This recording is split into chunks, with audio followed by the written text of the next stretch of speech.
বিসমিল্লাহির রহমানির রহিম। সম্মানিত শ্রোতা, আমরা পড়ছি মুহাম্মদ সারোয়ার কবির শামীম রচিত বই অবহেলিত চাবি। ষষ্ঠ পর্বে আজ আমরা পড়ব বইটির চতুর্থ অধ্যায়, রব পরিবেষ্টিত জীবন। রব্বিল আলামিন। রব আল্লাহর গুণবাচক নাম। আমাদের স্রষ্টাকে বোঝার জন্য এবং তার সম্পর্কে জানার প্রধানতম উপায় হল তার গুণবাচক নামগুলির উপর মনোযোগ সহ দৃষ্টি নিক্ষেপ করা। আল্লাহর দাসগণ ফাতিহার শুরুতে বিসমিল্লাহ পাঠের মাধ্যমে নিজেদের এই কথা স্মরণ করিয়ে দেন যে কেবল আল্লাহ হলেন অতি প্রাকৃতিক শক্তির উৎস। ফাতিহা পাঠকারী এ বিষয়ে অপর কোনো কাল্পনিক ও মিথ্যা সত্তাকে বিন্দুমাত্র স্থান দেবেন না। তা বুঝে নেয়ার পর গুরুত্বপূর্ণ বিষয় দাসদের জৈবিক প্রয়োজন পূরণের ব্যবস্থাপনা।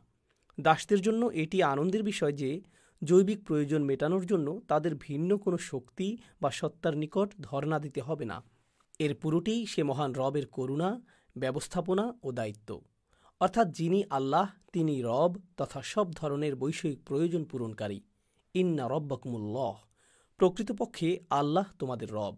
সূরা আরাফ আয়াত ৫৪, সূরা ইউনুস আয়াত ৩। তারা তাদের সে একই সত্তা মহান আল্লাহর আশ্রয়প্রাপ্ত। দাসদের জন্ম, খাদ্য, রোগ ও আরোগ্য দেখভাল করেন তাদের রব। ওইসব প্রয়োজন অপর কেউ পূরণে অক্ষম। অর্থাৎ ইহজীবনের তথা বৈষয়িক সকল প্রয়োজন পূরণে তারা তাদের রব তথা আল্লাহ ব্যতীত কারো নিকট যাওয়া নিষ্প্রয়োজন। তার নিকট আবেদন নিবেদন করবে। মানুষকে এ সহজ কথাটি বুঝতে হবে যে সে যদি তার সব ধরনের প্রয়োজনে কেবল তার স্রষ্টা আল্লাহকে না ডাকে তাহলে সে নিশ্চিত ভ্রান্তিতে ডুববে। সে ভ্রান্তি তাকে তার জীবনে ব্যর্থ করে দেবে। তার জীবনের লক্ষ্য উদ্দেশ্য সব কিছু সে বিভ্রান্তির কবলে পতিত হবে। মানুষ যেসব প্রাকৃতিক উপাদানের সাহায্যে জীবন অতিবাহিত করে তা গণনাতীত। এর সবই আমাদের মহান রবের আয়োজন। বৃষ্টি, গাছের বেড়ে ওঠা, জমির ফসল ফলানো, অক্সিজেন সহ যাবতীয় গ্যাস, মাটি, পোকামাকড় ইত্যাদি সবই আমাদের রবের আয়োজন। আমাদের রবই সব কিছু পরিচালনা করেন, দেখভাল করেন। কল্যাণ, অর্জন, অগ্রগতি, ক্ষতি, হারানো, দুর্ঘটনা সবই তার নিয়ন্ত্রণে ইশারায় ঘটে থাকে। তিনি সদা সর্বদা সর্বত্র সক্রিয়। মাকড়সার ঘর। আল কোরআনের পাতায় পাতায় মহান রবের সীমাহীন শক্তি, জ্ঞান, কর্তৃত্ব ইত্যাদির স্পষ্ট বর্ণনা আছে। সৃষ্টির সেরা মানুষ তার গাফলতির কারণে রাব্বুল আলামিন আল্লাহকে সকল শক্তির উৎস বলে বিশ্বাস করতে অবহেলা করে। অথচ জীবন পরিচালনার জন্য, লক্ষ্যে পৌঁছার জন্য, স্বপ্ন পূরণের জন্য মানুষ কোনো না কোনো শক্তির দ্বারস্থ হতে হয়। এ বিষয়ে সঠিক জ্ঞানের অভাবে মানুষ তার হিসাবে বড় ধরনের ভুল করে বসে। বিষয়টি সূক্ষ্ম, কিন্তু সতর্ক দৃষ্টি নিক্ষেপ ও চেষ্টায় তা স্পষ্ট হয়ে যায়। শিশুকে তার মা দুধ পান করান। পিতা তার সারাদিনের শ্রম শেষে যে বিনিময় পান তা দিয়ে সংসারে ভাত আসে। কারখানার মালিকগণ হাজার হাজার কর্মচারীকে চাকরি দিয়ে থাকেন। পুকুর হতে মাছ আসে, ক্ষেত হতে ধান। সরকার নাগরিকদের জানমালের নিরাপত্তার ব্যবস্থা করে। পুলিশ রাস্তাঘাট, শহর, নগর সর্বত্র আইনশৃঙ্খলা রক্ষা করে শান্তি কায়েম করার কাজে নিয়োজিত। ফাতিহা পাঠকারীকে কোরআন অধ্যয়নের মাধ্যমে এই শিক্ষা নিতে হবে যে কোনো মা নিজে দুধ উৎপাদনে সক্ষম নয়। কোনো শাসক নিজ শক্তিতে সাম্রাজ্য পরিচালনা করে না। কোনো পুকুরে এমনিতে মাছ উৎপাদন হয় না। কোনো মানুষের নিজস্ব কোনো শক্তি নেই। কেউ চাইলেই শান্তি স্থাপন করতে পারে না। সৃষ্টি নিজ গুণে কোথাও শান্তি স্থাপন করতে পারে না। উপরোক্ত সব কাজ, প্রসেস, প্রজ্ঞা ইত্যাদি সকল কিছু মহান রবের ইশারা ও হুকুমে ঘটে। তার ইচ্ছার বাইরে গাছের পাতা ঝরে না। মানুষকে এ সূক্ষ্ম হিসাবটি বুঝে তার দিন দুনিয়ার কার্যক্রম পরিচালনা করতে হবে। মাসালুল্লাযীনা ইত্তাখাযু মিন দুনিল্লাহি আউলিয়া কামাসালিল আনকাবুত ইত্তাখাযাত বাইতান ওয়া ইন্না আওহানাল বুয়ুতি লাবাইতুল আনকাবুত লাউ কানু ইয়ালামুন। যারা আল্লাহকে ছেড়ে অন্য অভিভাবক গ্রহণ করেছে তাদের দৃষ্টান্ত হল মাকড়সা, যে নিজের জন্য ঘর বানায়, আর নিশ্চয়ই ঘরের মধ্যে সর্বাপেক্ষা দুর্বল মাকড়সার ঘর। তারা যদি জানত। সূরা আল আনকাবুত আয়াত ৪১। বিষয়টি যে মানুষ বুঝতে অস্বীকার করবে সে কেবল ব্যক্তিগতভাবে ক্ষতির সম্মুখীন হবে না, বরং তার সকল হিসাব তাকে সামষ্টিক ধ্বংসের মুখে ঠেলে দেবে। ভুল হিসাবের কারণে সে সমাজে অস্থিতিশীলতা, সন্ত্রাস, নিরাপত্তাহীনতা, দখল, হত্যা, গুম ইত্যাদি কর্মে লিপ্ত হবে। সে এক দানবীয় শক্তিতে বলীয়ান হয়ে সর্বত্র তার ক্ষমতা ব্যবহার করে ত্রাস সৃষ্টি করবে। মজার বিষয় হল, আল্লাহ সে শক্তিকে তকমা দিয়েছেন মাকড়সার ঘর, অর্থাৎ সবচাইতে দুর্বল ঘর। বৈষয়িক জীবনে শিরক। বিসমিল্লার পাঠ হতে আমরা অতি প্রাকৃতিক বিষয়ে আল্লাহর সাথে শিরক করার জুলুম হতে মুক্ত থাকার শিক্ষা পেয়েছি। অতঃপর মানুষ যে বিষয়ে খুব সহজে শিরক করে তা বৈষয়িক জীবনে। মানুষের দৈনন্দিন জীবনের হৈহাঙ্গামা, মোয়ামেলাহ, লেনদেন, ক্যাজুয়াল বা অসতর্ক কথা মন্তব্য ইত্যাদিতে শিরক নিত্য নৈমিত্তিক। এর সবচাইতে সহজ উদাহরণ সূরা কাহফে উল্লেখিত 2 বাগান মালিকের ঘটনা। সেটি হলো বৈষয়িক প্রাচুর্যের আনন্দে কৃত শিরকের সহজ উদাহরণ। প্রতি জমানায় মানুষ ব্যবসায়িক উন্নতি কিংবা সম্পদ আধিক্যতায় ক্যাজুয়াল কিছু কথা বলে, যার মধ্যে শিরক থাকে। অতপর একদিন কথা প্রসঙ্গে সে তার প্রতিবেশীকে বলল, আমি তোমার চাইতে বেশি ধনশালী, আর আমার জনবল তোমার চাইতে বেশি। সূরা কাহফ আয়াত 34। অতপর সে তার বাগানে প্রবেশ করল এবং সে নিজের উপর জুলুম করে বলল, আমি মনে করি না আমার এ সম্পদ কোনো দিন ধ্বংস হবে। সূরা কাহফ আয়াত 35। যদি আমাকে আমার রবের নিকট ফিরে যেতে হয় তাহলে আমি পরকালে এর চাইতে ঝাঁকালো অবস্থান পাব। সূরা কাহফ আয়াত 36। দাসগণ বৈষয়িক বিষয়ে সুষম ও প্রাচুর্যে ব্যাপক শিরক করে, যার অধিকাংশই ক্যাজুয়াল টক বা কথার কথা, অসাবধানতামূলক ভাষ্য বা বেফাঁস মন্তব্য। যেমন, কিছু সেভিংস ছিল, তা না হলে আজ আমাকে এই বিপদ হতে কে উদ্ধার করত? আমার বুদ্ধিটা কাজে লাগছে, তাই তো বিক্রয়ে ঊর্ধ্বগতি। ভাগ্য ভালো, বড় ডাক্তার ছিলেন, তাই তো রোগী বেঁচে গেছে। মানুষ বিপদে, লোকসানে, মুসিবতে সহজে প্রচুর শিরক করে। পরিস্থিতির অস্থির ও দ্রুত মূল্যায়ন, নিজ রব বিষয়ে মৌলিক জ্ঞানের অভাব কিংবা স্বার্থচিন্তায় ওইসব কথা বা মন্তব্য করা হয়। যেমন, কুফা লাগছে, ব্যবসায় কেবল লস হচ্ছে, আমার পাপের কারণে আমার বাচ্চার আজ এই অবস্থা, চাকরি হচ্ছে না, আল্লাহ মাফ করছে না, আল্লাহ আমাকে ডুবিয়ে দিল, কি অপরাধ করেছিলাম যে আল্লাহ আমাকে এই শাস্তি দিল? আমাদের রব সুস্পষ্টভাবে সতর্ক করেছেন যে ফসল, প্রাচুর্য, সুদিন, সফলতা তিনি প্রদান করেন। এ বিষয়ে ভিন্ন চিন্তা দাসদের অজ্ঞতার শামিল। আল্লাহ বলেন, তাদের একজনকে আমরা দিয়েছিলাম 2টি আঙুর বাগান, 2টি বাগানকেই আমরা খেজুর গাছ দিয়ে পরিবেষ্টন করে দিয়েছিলাম, আর 2টি বাগানের মাঝখানের জায়গাটাকে আমরা বানিয়েছিলাম শস্যক্ষেত। সূরা কাহফ আয়াত 32। ফাতিহা সাইকেল। ফাতিহায় দিন কমপক্ষে 17 বার পঠিত রব নিয়ে দাসদের শিক্ষা ও গবেষণা বড় বিভ্রান্তি হতে রক্ষা করবে। এ জ্ঞানার্জন ঐচ্ছিক নয়। অজ্ঞানতা বিভ্রান্তি কেবল বৃদ্ধিই করবে। ভুলের উপর নির্মিত ওয়ার্ল্ড ভিউ তার বৈষয়িক জীবনের ব্যর্থতা ত্বরান্বিত করবে। পাঠক পুরো কোরআন পাঠকালে নিজ রবের ক্ষমতা, গুণাবলী, তৎপরতা ইত্যাদি মৌলিক কথাগুলি সহজ সরল ভাষায় জেনে যাবেন। নিজ জীবনে সেসবের প্রয়োগে উৎসাহিত হবেন, লাভবান হবেন, দৃষ্টিভঙ্গি শুদ্ধ হবে এবং আল্লাহর আদেশ নিষেধ বুঝতে সহজ হবে। দাসদের সবচাইতে বড় মৌলিক প্রয়োজন পানি ও খাদ্য। এ মৌলিক প্রয়োজন পূরণে তার রবের ভূমিকা তাকে কোরআন পাঠের মাধ্যমে জেনে নিতে হবে। আফারাআইতুম মা তাহরুসুন আআনতুম তাজরাউনাহু আম নাহনুজ যারিউন লাউ নাশাউ লাজআলনাহু হুতামান ফাযালালতুম তাফাক্কাহুন ইন্না লামুগরামুন বাল নাহনু মাহরুমুন আফারাআইতুমুল মা আল্লাযী তাশরাবুন আআনতুম আনজালতুমুহু মিনাল মুজনি আম নাহনুল মুনজিলুন লাউ নাশাউ জাআলনাহু উজাজান ফালাউলা তাশকুরুন। তোমরা যে বীজ বপন করো তা কি ভেবেছ? সেটি অঙ্কুরিত করো কি তোমরা, নাকি আমরাই অঙ্কুর সৃষ্টিকারী? আমরা চাইলে তা খড়কুটায় পরিণত করতে পারি। তাতে তোমরা হতবুদ্ধি হবে। তোমরা বলবে, আমরা তো দেউলিয়া হলাম, আমরা বঞ্চিত হলাম। তোমরা যে পানি পান করো তা ভেবেছ কি? মেঘ থেকে তা কি তোমরা নাজিল করো, নাকি আমরা নামিয়ে আনি? আমি ইচ্ছা করলে তা লবণাক্ত করে দিতে পারি। তবুও কি তোমরা শুকুর আদায় করো না? সূরা ওয়াকিয়া আয়াত 63-70।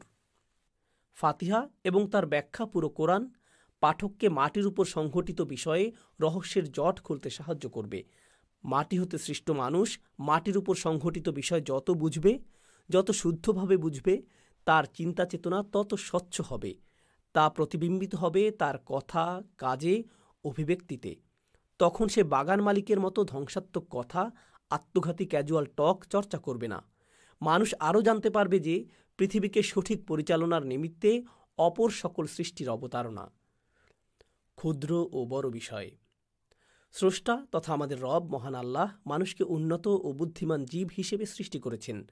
অন্য সৃষ্টি মানুষ সৃষ্টির চাইতে বড় বিষয় হওয়া সত্ত্বেও মানুষকে তার রব সম্মানিত করেছেন, স্বাধীনতা দিয়েছেন, বিবেক, স্বপ্ন, মিশন দিয়েছেন। মানুষকে নিজস্ব কাল্পনিক বাস্তবতা তৈরি করার সুযোগ দিয়েছেন, অপরিমেয় উচ্চতায় আরোহণের শক্তি দিয়েছেন। মানব জীবন অকল্পনীয় বিচিত্রতায় পরিপূর্ণ। স্বপ্নের পেছনে ছুটতে ব্যস্ত মানুষ বহু সময় অকাট্য বাস্তবতা ভুলে যায়। যে সৃষ্টিজগতের প্রতিটি অণুপরমাণু তার জন্য, তাকে সার্ভিস দেওয়ার জন্য সৃষ্টি করা হয়েছে, সে তা বেমালুম বিস্তৃত হয়ে যায়। কল্পনাতীত বিশাল আকাশ ও তার মধ্যস্থ গ্রহ, নক্ষত্র, গ্যালাক্সি, গ্রহাণু ইত্যাদি সব কিছুর চূড়ান্ত ফল ভোগকারী মানুষ। একমাত্র বসবাস উপযোগী গ্রহ পৃথিবী। এর ক্ষুদ্রাতি ক্ষুদ্র কীট হতে শুরু করে বিরাট বিশাল মহাসাগর এবং এর মধ্যস্থ সকল প্রাণ, মাছ, তিমি, প্লাঙ্কটন সবই মানুষের জন্য। আলাম তারা আন্নাল্লাহ সাখখারা লাকুম মা ফিল আরদি ওয়াল ফুলকা তাজরি ফিল বাহরি বিআমরিহি ওয়া ইউমসিকুস সামাআ আন তাকা আলাল আরদি ইল্লা বিইযনিহি ইন্নাল্লাহা বিন-নাসি লারাউফুর রহিম। তুমি কি দেখনি আল্লাহ তোমাদের কাজে নিয়োজিত রেখেছেন পৃথিবীর সব কিছুকে এবং জলযানসমূহকে? তারই আদেশে তা সমুদ্রে চলাচল করে। তিনি আসমানকে স্থির রাখেন যাতে তারই আদেশ ব্যতীত তা পৃথিবীর উপর পতিত না হয়। নিশ্চয়ই আল্লাহ মানুষের প্রতি মমতাময়, পরম দয়ালু। সূরা হজ আয়াত ৬৫। মানুষের রব মহান আল্লাহ সব কিছু টিকিয়ে রেখেছেন, পরিচালনা করছেন। সব কিছুর মূল বেনিফিশিয়ারি আল্লাহর সম্মানিত সৃষ্টি মানুষ। তিনি সব কিছুকে যার যার অবস্থানে বহাল রেখেছেন যাতে সবাই যার জন্য যে কর্ম নির্ধারিত তা বাস্তবায়ন করতে পারে। সাগরে অবস্থিত অগণিত প্লাঙ্কটন আমাদের জন্য অক্সিজেনের বিশাল একটি অংশ সরবরাহ করে। তারা আকারে অতি ক্ষুদ্র। একটি ন্যানোপ্লাঙ্কটন আকারে 0.0024 ইঞ্চি।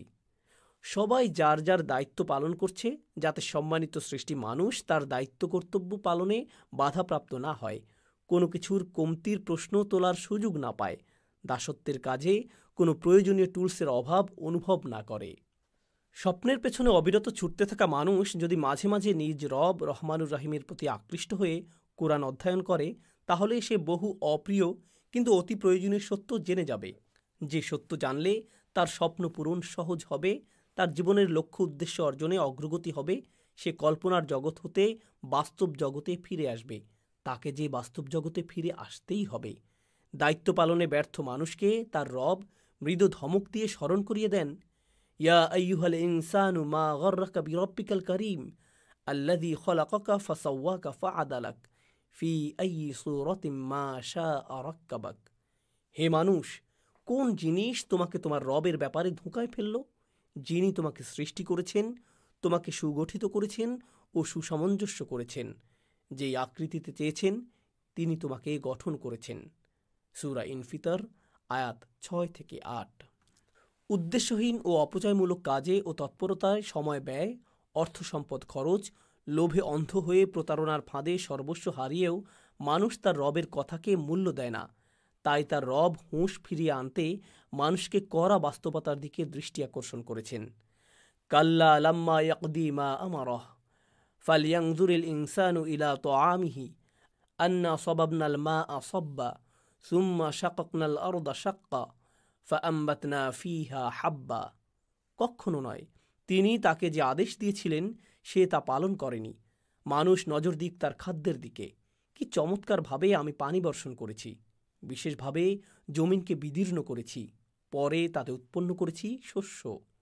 সূরা আবাসা আয়াত 23-27। মানব জীবনে স্রষ্টা বহু উপাদানের অবতারণা করেছেন। মানুষের বিনোদন, আত্মীয়তা, বাসস্থান, উপার্জন, প্রতিবেশী, কর্মসংস্থান ইত্যাদি। রয়েছে মানুষের ফিতরাত, মানুষের চাহিদা, মন বা হৃদয়, কামনা, বাসনা, আকর্ষণ, ভালোবাসা ইত্যাদি। বহু সময় মানুষ অতি প্রয়োজনীয় বিষয়ে অবজ্ঞা দেখায়, বড় বিষয়গুলির কথা ভুলে যায়।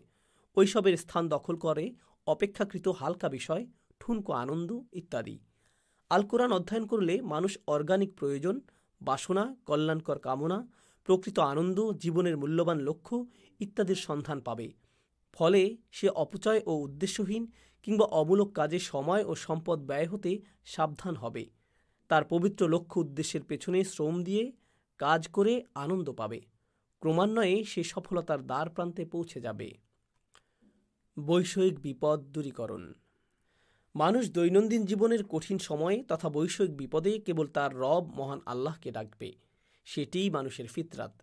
কিন্তু আল্লাহ যখন বিপদ দূর করে দেন তখনই মানুষ শিরক করে। সুম্মা ইদা কাশাফাদ-দুররা আনকুম ইদা ফারিকুম মিনকুম বিরব্বিহিম ইউশরিকুন। যখনই আল্লাহ কঠিন অবস্থা দূর করে দেন তখনই সহসাই তোমাদের একটি দল নিজ রবের সাথে অন্যকে শরিক করতে থাকে। সূরা নাহল আয়াত 54। আমাদের দৈনন্দিন জীবনের সকল বিষয়ে মূল পরিচালক আমাদের মহান রব। তিনি আমাদের রিজক ও নিরাপত্তার জিম্মাদার। আমাদের জীবন মৃত্যু একান্তই তার হাতে। আমাদের ঘটনা দুর্ঘটনাসমূহ তিনি দেখভাল করেন। তাই বিপদ দূরীকরণে আমরা কেবল তাকেই ডাকব। শত বিপদে অপর কোনো শক্তি বা সত্তাকে উদ্ধারকর্তা রূপে গ্রহণ করব না। কারণ বিপদ যিনি দেন তিনিই তা হতে উদ্ধার করেন, অপর কেউ নয়। وَإِذَا مَسَّكُمُ الضُّرُّ فِي الْبَحْرِ ضَلَّ مَنْ تَدْعُونَ إِلَّا إِيَّاهُ فَلَمَّا نَجَّاكُمْ إِلَى الْبَرِّ أَعْرَضْتُمْ وَكَانَ الْإِنسَانُ كَفُورًا। যখন সাগরে বিপদ আসে তখন সেই একজন ছাড়া আর যাকে তোমরা ডাকো সবাই উধাও হয়ে যায়। কিন্তু যখন তিনি তোমাদের রক্ষা করে স্থলদেশে পৌঁছে দেন তখন তোমরা তার দিক থেকে মুখ ফিরিয়ে নাও। মানুষ অকৃতজ্ঞ। সূরা বনী ইসরাঈল আয়াত 67। আমাদের রব স্রষ্টা, প্রতিপালক, জিম্মাদার, পথ প্রদর্শক, শিফাদানকারী। মানুষ যদি আল্লাহ ব্যতীত অপর কাউকে রবের ভূমিকায় বসায় তাহলে তার জানা উচিত সে সবই মিথ্যা রব। অন্যকে রব বানিয়ে মানুষ নিজের সাথে প্রতারণায় লিপ্ত। নবী ইব্রাহিম আলাইহিসসালাম তার জনপদের শিরকে লিপ্ত মানুষদের বললেন, ফাইন্নাহুম আদুউল লি ইল্লা রব্বাল আলামিন আল্লাযী খলাকানি ফাহুয়া ইয়াহদিন ওয়াল্লাযী হুয়া ইউতঈমুনি ওয়া ইয়াসকিন ওয়া ইযা মারিদতু ফাহুয়া ইয়াশফিন। বিশ্বজাহানের রব ছাড়া তোমাদের এই সকল রব তো আমার দুশমন। আমার রব তিনি যিনি আমাকে সৃষ্টি করেছেন, আমাকে পথ প্রদর্শন করেন, পানাহার করান, আমি পীড়িত হলে আরোগ্য দান করেন। সূরা আশ-শুআরা আয়াত ৭৭ থেকে ৮০। খাদ্যহীন জীবন অচল। সে খাদ্যের জন্য জানা অজানা যত উপাদান প্রয়োজন তার সবই সরবরাহ করেন দাসদের একমাত্র রব মহান আল্লাহ। বৃষ্টিহীন সবই অচল। মহান আল্লাহ তার সরবরাহ করেন, যার মাধ্যমে মৃত ভূমি জীবন পায়, যে কারণে জমিতে ফল ফসল উৎপন্ন হয়। পরীক্ষা কেন্দ্রে পরীক্ষার্থীগণ প্রশ্নপত্রটি পান পরিদর্শকের হাত থেকে। পরীক্ষার্থীগণ খুব ভালো করেই জানেন যে প্রশ্নটি পরিদর্শক প্রণয়ন করেননি। তদ্রূপ বিপদ উদ্ধারে যে উপায় উপাদান ব্যবহার করা হয় কিংবা যে মানুষ এগিয়ে এসে জীবন রক্ষাকারী পদক্ষেপ নেয় অথবা অর্থ সম্পদ খরচ করে, এসবের মূলে রয়েছেন আমাদের রব। উপায় উপাদানের যেমন নিজস্ব কোনো শক্তি নেই, তেমনি উদ্ধার কার্যে সফল মানুষের সামান্যতম জ্ঞান, প্রজ্ঞা, বুদ্ধি, সিদ্ধান্ত নেই যা দিয়ে সে উদ্ধার কাজ চালাতে পারবে। দাসগণ বিষয়টি বুঝতে তালগোল পাকিয়ে ফেলার যথেষ্ট আশঙ্কা রয়েছে। এতে পার্থক্য খুবই সূক্ষ্ম। জীবনযুদ্ধে যে সকল হৈহাঙ্গামা আপতিত হয় তার প্রত্যেকটি অনুপম। একটির সাথে অপরটির বাহ্যিক মিল থাকলেও দুর্ভোগের তীব্রতা ও পরিণতির রূপ এক নয়। পারিবারিক জীবনে নিকটজনদের সম্পর্কের জটিলতা, অধিকার হরণের জুলুম, ব্যবসায় মারাত্মক লোকসান, চাকরি খোয়ানো, মামলায় হেরে যাওয়া, ডিল পেতে ব্যর্থতা ইত্যাদি আমাদের জীবনকে চরম অনিশ্চয়তায় ফেলে দেয়। দাসগণ সর্বাবস্থায় এসবের সম্মুখীন। এমতাবস্থায় তাদের রব তাদেরকে দুটি গুরুত্বপূর্ণ বিষয় পরীক্ষা করেন। একটি বিপদের উৎস বিষয়ক, অপরটি বিপদোদ্ধার বিষয়ক। উভয়টিতে দাসদের শুদ্ধ সাড়াদান তথা যথার্থ প্রতিক্রিয়া অতি গুরুত্বপূর্ণ। এর সাথে তাদের মৌলিক পরীক্ষাটি হয়ে যায়। অর্থাৎ দাসগণ সর্বাবস্থায় এ গভীর বিশ্বাস রাখবেন যে বিপদ মুসিবত সবই আসে রবের পরিকল্পনা মোতাবেক। সে বিপদ মুসিবতের উদ্ধারকারীও দাসদের রব, কোনো কিছু উদ্দেশ্যহীন কিংবা অমূলক নয়। আমাদের মহান রব আল্লাহ বলেন, ওমা আসাবাকুম ইয়াউমাল তাকাল জামআনি ফাবিইযনিল্লাহি ওয়া লিয়া'লামাল মুমিনিন। তোমাদের উপর যে মুসিবত আপতিত হয়েছিল তা আল্লাহর হুকুমেই, যাতে তিনি মুমিনদের পরীক্ষা করে দেখতে পারেন। সূরা আলে ইমরান আয়াত 166। সুতরাং খরা এবং বৃষ্টি, অতিবৃষ্টি কিংবা ক্ষতিকর বাতাস, অর্থনৈতিক মন্দা কিংবা প্রাচুর্য সবই আসে রবের কাছ থেকে। যুদ্ধবিগ্রহ, প্রাকৃতিক দুর্যোগ ইত্যাদিও। আমাদের রব মহান আল্লাহ যখন আমাদের কোনো খাস নিয়ামত দান করেন, তখন আশঙ্কা রয়েছে অযাচিত কথা বলার, যেমন এটা তো আমি আমার গুণে অর্জন করেছি। প্রকৃত সত্য, বিপদ তিনি দেন, তিনিই বিপদ হতে উদ্ধার করেন, যাকে ইচ্ছা তাকে দেন। ইহজীবনে রেড লাইন। আমাদের সফলতার জন্য এবং গভীর খাদে পড়া হতে রক্ষার জন্য সামাজিক কিছু নিয়মনীতি অনুসরণ করতে হয় এবং আইনকানুন মেনে চলতে হয়। সেসব এত গুরুত্বপূর্ণ যে তা অবহেলায় জেল জরিমানা গুনতে হয়। প্রতিষ্ঠান, সরকার, রেগুলেটরি বোর্ড, পুলিশ ইত্যাদি দ্বারা তা বাস্তবায়িত হয়ে থাকে। বিষয়সমূহের মধ্যে আছে যাবতীয় লেনদেন, বিবাহ, তালাক, বন্ধুত্ব, শত্রুতা, যুদ্ধ, বিগ্রহ, শান্তি, সম্পদ রক্ষা, শ্রমনীতি ইত্যাদি। আমাদের মহান রব আমাদের সফলতা ব্যর্থতার সাথে সম্পর্কিত কিছু আইনকানুন, নিয়ম, নিষিদ্ধ ইত্যাদি প্রণয়ন করেছেন। মানব জীবনের শুরু হতেই তার প্রচলন। সর্বশেষ নবী মুহাম্মদ সাল্লাল্লাহু আলাইহি সাল্লামের মাধ্যমে তা হালনাগাদ হয়। এ হতে দাসগণ প্রেরণা ও শিক্ষা লাভ করেন যে দাসদের জীবনের প্রতিটি বিষয়ের মৌলিক দিকগুলি তার রব নিয়ন্ত্রণ করেন, কারণ দাসগণ যেন সফল হয়, দাসগণ যেন বিভ্রান্তিতে ডুবে জীবনে ব্যর্থ না হয়ে যায়। ফাতিহায় প্রাপ্ত রব কোরআনের পাতায় পাতায় আলোচিত। এ হতে দাসগণ একটি গুরুত্বপূর্ণ শিক্ষা লাভ করতেই হবে। জীবনের সকল মৌলিক বিষয়ে তার রব তার জন্য সঠিক দিক নির্দেশনা পাঠিয়েছেন। তীব্র জ্ঞান তৃষ্ণা নিয়ে তাকে কোরআন অধ্যয়ন করে সে নির্দেশনা জেনে নিতে হবে। কোনো মৌলিক বিষয়ে কিংবা কোনো বিষয়ের মৌলিক দিকটি তাকে তার রবের কাছ থেকেই জানতে হবে। যে বিষয়ে মানুষের রব দিক নির্দেশনা দিয়েছেন সে বিষয়ে কোনো গ্রহণযোগ্য অজুহাত ছাড়া অবহেলা কিংবা অবাধ্যতা কুফরির শামিল। ইনিল হুকমু ইল্লা লিল্লাহ ইয়াকুসুল হাক্কা ওয়া হুয়া খায়রুল ফাসিলিন। আল্লাহ ছাড়া আর কারও হুকুম নেই, তিনিই সত্য বর্ণনা করেন, তিনিই সর্বোত্তম ফয়সালাকারী। সূরা আল আনআম আয়াত 57। মানুষ তারই মতো কোনো মানুষের নিকট ওইসব বিষয়ে মত গ্রহণ করবে না যে সকল বিষয়ে তার রব তাকে নির্দেশনা দিয়েছেন, কারণ যে চায় এবং যার কাছে থেকে চাওয়া হয় উভয়ই দুর্বল ও ফকির বা নির্ভরশীল। কে কাকে পথ দেখাবে? সুতরাং ফাতিহা পাঠকারীকে এসব বিষয়ে সতর্ক থাকতেই হবে। ওহির শুরুতে রব। সূরা আলাকের প্রথম 5টি আয়াত সর্বপ্রথম নাজিল হয়। এর প্রথম আয়াতটিতে রব আছে। তা হতে যে অপরিহার্য শিক্ষা পাওয়া যায়, ইকরা বিইসমি রাব্বিকাল্লাযী খলাক, পড়ো তোমার রবের নামে যিনি সৃষ্টি করেছেন। সূরা আলাক আয়াত 1। দাসদের প্রথম কাজ জ্ঞানার্জন করার সময় নিজ রবকে সাথে রাখতে হবে। সঠিক শুদ্ধ জ্ঞান আসবে প্রধানত রব হতে। এ বিষয়ে আপোষের পরিণতি বিপর্যয়। তা স্পর্শ করবে সমাজ, পরিবার, রাষ্ট্র তথা জীবনের সকল অঙ্গন। আমাদের জ্ঞানীরাই সমাজকে বিপর্যয়ের গর্তে ফেলে, তাই আল্লাহর এ ব্যবস্থাপত্র। দ্বিতীয় কিস্তি রহিতে রব। দ্বিতীয় কিস্তি রহিতেও মূল বিষয় রব, রবের শ্রেষ্ঠত্ব ঘোষণা। কখন কোন জ্ঞানটি বেশি প্রয়োজন তথা সিলেবাস তা আসে রবের কাছ থেকে, তাও এক মৌলিক বিষয়। দিন পালনে যথার্থ সিলেবাস এবং সঠিক ক্রমধারা অনুসরণ না করলে তা কোনো ইতিবাচক ফল বয়ে আনবে না। ইয়া আইয়ুহাল মুদ্দাথির কুম ফাআনদির ওয়া রাব্বাকা ফাকাব্বির। হে বস্ত্রাচ্ছাদিত, ওঠো, মানুষকে সতর্ক করো, তোমার রবের শ্রেষ্ঠত্ব ঘোষণা করো। সূরা আল মুদ্দাথির আয়াত 1-3। প্রথম সূরায় রব। সবচাইতে বেশি পঠিত সূরা আল ফাতিহা। ফাতিহার শুরুতেই রব উপস্থিত। দিন অনুসরণে সর্বপ্রথম জ্ঞানার্জন করতে হবে রব বিষয়ে, তা জীবনের শুরু হতে শেষ পর্যন্ত। তাই প্রথম নাজিল হওয়া পূর্ণাঙ্গ সূরার শুরুতে রব। আলহামদুলিল্লাহি রব্বিল আলামিন। সকল প্রশংসা কেবল জগৎসমূহের রবের জন্য। শেষ সূরায় রব। আল কুরআনের শেষ 114 নং সূরা, সূরা আল নাসের শুরুতে আছে রব। প্রকৃতপক্ষে সৃষ্টিকে তার প্রয়োজনে আশ্রয় দিতে পারেন কেবল তার রব। কুল আউযু বিরব্বিন নাস, বলো আমি আশ্রয় চাইছি মানুষের প্রতিপালকের নিকট। সূরা আন নাস আয়াত 1। সর্বশেষ নাজিলকৃত সূরায় রব। সূরা আন-নাসর সর্বশেষ নাজিলকৃত পূর্ণাঙ্গ সূরা। এতে রয়েছে রব। মানুষের অর্জনে, খুশিতে ও আনন্দেও তার রব হতে তাকে উদযাপনের পাঠ নিতে হবে। তা না হলে সে সীমালঙ্ঘন ও বাড়াবাড়ি করবেই। ফাসাব্বিহ বিহামদি রব্বিকা ওয়াস্তাগফিরহ। তুমি তোমার প্রতিপালকের প্রশংসা সহ পবিত্রতা ঘোষণা করো। সূরা আন-নাসর। বলা বাহুল্য, মানুষ প্রতিনিয়ত দুটি পরিস্থিতির মুখোমুখি হয়: অর্জনে সুখ এবং হারানোতে ব্যথা।